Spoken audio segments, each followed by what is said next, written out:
পাবনা জাসাস এর আয়োজনে ঈদ উত্তর সাংস্কৃতিক সন্ধ্যা অনুষ্ঠিত। সামার কিংবা উইন্টার সব সময় স্পিড দরকার। স্পিড।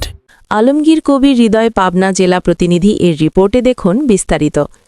ঈদ উত্তর সাংস্কৃতিক সন্ধ্যা ও প্রধানমন্ত্রীর আলোকচিত্রী খালেদ হোসেন পরাগ এর জনতার বরণ অনুষ্ঠানে প্রধান অতিথি হিসেবে উপস্থিত ছিলেন বাংলাদেশ জাতীয়তাবাদী দল বিএনপি এর পাবনা জেলা আহ্বায়ক এবং প্রয়াত বেগম খালেদা জিয়ার উপদেষ্টা হাবিবুর রহমান হাবিব।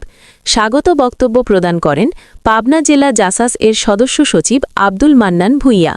অনুষ্ঠানে আরও উপস্থিত ছিলেন জেলা বিএনপি এর সদস্য সচিব মাকসুদুর রহমান মাসুদ খন্দকার, পাবনা প্রেস ক্লাবের সাধারণ সম্পাদক জহুরুল ইসলাম, ড্যাব পাবনার সাধারণ সম্পাদক ডাক্তার আহমেদ মোস্তফা নোমান, বিশিষ্ট শিল্পপতি রুহুল আমিন বিশ্বাস রানা, দৈনিক বিবৃতির প্রধান প্রতিবেদক কাজী মাহবুব মোর্শেদ বাবলা, উত্তরণ পাবনার প্রতিষ্ঠাতা সভাপতি, কবি, গীতিকার, সাংবাদিক ও বাচিক শিল্পী আলমগীর কবির হৃদয়, পৌর জাসাস এর আহ্বায়ক সিরাজুল ইসলাম হীরা, ২১শে বইমেলা উদযাপন পরিষদের যুগ্ম সম্পাদক সিরাজুল ইসলাম, গণমঞ্চ পাবনার আহ্বায়ক গণেশ দাস, উত্তরণ পাবনার যুগ্ম সম্পাদক আরিফুল ইসলাম হেলাল, সোনার বাংলা মা একাডেমির সম্পাদক সুমন আলী সহ পাবনার বিভিন্ন সাহিত্য, সামাজিক ও সাংস্কৃতিক সংগঠনের সভাপতি ও সম্পাদকবৃন্দ।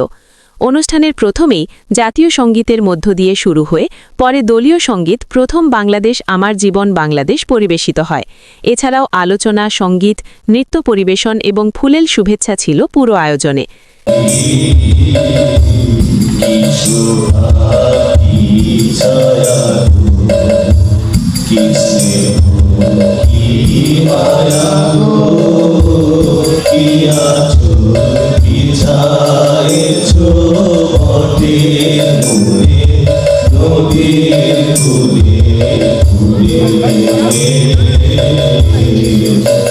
মাতর মুখে